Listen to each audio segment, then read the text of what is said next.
రాష్ట్రాల్లో ఉన్న ప్రతి ఒక్క ప్రజాస్వామ్యవాదిని అట్లాగే కొన్ని విలువలతో కూడిన రాజకీయాలు చేయాలి అని అనుకునే ప్రతి ఒక్కరికి నేను చెప్పదలుచుకున్న మాటల్ని ఏంటంటే, ఈ రోజున నేను వస్తా ఉంటే చంద్రబాబు నాయుడు గారు సంపూర్ణ అధికారం చేపట్టి 30 సంవత్సరాలు అయిందని మాట్లాడుకుంటా ఉన్నారు. బహుశా ఆ విధంగా కార్యక్రమాలు కూడా చేస్తూ ఉన్నారేమో. తెలుగుదేశం పార్టీ వాళ్ళు ఆ కార్యక్రమం కూడా చేస్తూ ఉంటారు.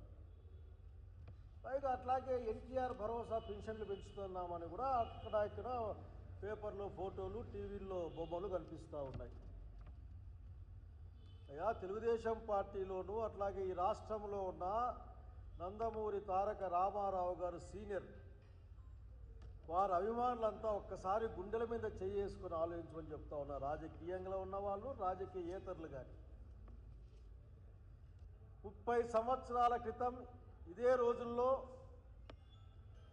ఆనాటి ముఖ్యమంత్రి, తెలుగుదేశం పార్టీ నాయకుడు, ఆవిర్భావ వ్యవస్థాపకుడు, తెలుగుదేశం పార్టీ నిర్మించిన వాడు, రాజకీయంగా మాకు అనుకూలమో వ్యతిరేకమో పక్కకు పెడితే అతన్ని వెన్నుపోటు పొడిచి తన కుటుంబ సభ్యుల చేతనే అతనికి ద్రోహం చేయించి ఈనాటి ముఖ్యమంత్రి చంద్రబాబు నాయుడు గారు రామారావు గారికి వెన్నుపోటు పొడిచి పదవి నుంచి లాగేసి వైస్రాయ్ హోటల్ దగ్గర చెప్పులు రాళ్ళు విసిరేసి, కోడిగుడ్లు విసిరేసి అతను చివరికి మానసిక వ్యధతో, అవమాన భారంతో ఈ లోకం నుంచి నిష్క్రమించడానికి కారణం ఆనాటి సంఘటన కాదా? ఆ సంఘటనకి మూల కారకుడు నారా చంద్రబాబు నాయుడు కాదా అని మీరు ఆలోచించుకోవాలి. అసలు చంద్రబాబు నాయుడు గారు నాయకత్వంలోని ఈ పార్టీ అసలు తెలుగుదేశం పార్టీనా అని మీరు ఆలోచించుకోవాలి. ఎందుకంటే ఆనాటి రామారావు గారు ముఖ్యమంత్రిగా ఈ రాష్ట్రంలో ప్రతిష్టాత్మకంగా ప్రవేశపెట్టిన ₹2 కిలో బియ్యం, సంపూర్ణ మద్యపాన నిషేధం, ఆ వెన్నుపోటు పొడిచి రామారావు గారిని కుర్చీలోంచి లాగేసి ఆఖరి కోడిగుడ్లతోనూ చెప్పులతోనూ సత్కారం చేసిన తర్వాత అసెంబ్లీలో నేను మాట్లాడతా అంటే కూడా మాట్లాడడానికి అవకాశం ఇవ్వకుండా మెడబట్టి బయటికి గెంటేసిన నారా చంద్రబాబు నాయుడు గారి అధికారంలో ఉన్న పార్టీ వాళ్ళంతా ఆలోచించాల్సిన అవసరం ఉంది. ఈ రోజున ఏమయ్యాయి వాటికి? వస్తేనే పేద ప్రజలకి కడుపార అన్నం పెట్టాలనుకున్న ఆనాటి ప్రభుత్వ నిర్ణయాన్ని పక్కకు పెడుతూ బహుశా ₹5.5 5.90 బియ్యం రేటు పెంచిన సంగతిని గుర్తు చేస్తూ ఉన్నాం. మళ్ళీ తదనంతరం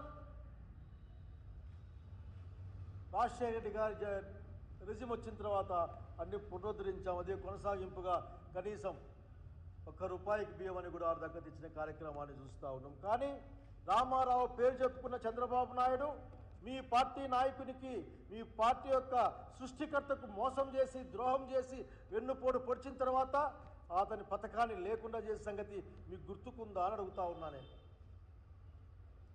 సంపూర్ణ మద్య నిషేధం జరగాలని కళ్ళగన్న స్వర్గీయ నందమూరి తారక రామారావు గారి కళ ఎక్కడైనా మిగిలుందా అని రోడ్లోకి వెళ్తే ఉన్న వేలాది బెల్ట్ షాపులు, అట్లాగే ప్రతి బాటిల్ పైన ₹10కో ₹20కో కక్కుర్తిపడే మీ పార్టీ నాయకులు తప్ప మీకు ఎవరైనా కనిపిస్తున్నారని అడుగుతా ఉన్నాం మేము.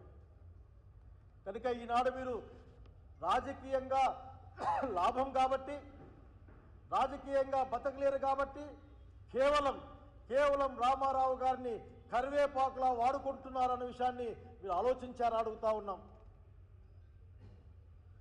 నిజంగా రామారావు గారి పట్ల నిబద్ధత ఉంటే, రామారావు గారి యొక్క ఆశయాల పట్ల మీకు నమ్మకం ఉంటే ఈరోజు మీరు నారా చంద్రబాబు నాయుడు గారిని నిలదీయాలి. ఈ పార్టీకి అసలు వారసులు ఎవరు అని చంద్రబాబు నాయుడు గారు చెప్పాలి. ఈ రోజున చివరికి బామర్దుల్ని దేనికి కొరకాకుండా తయారు చేసిందే కాకుండా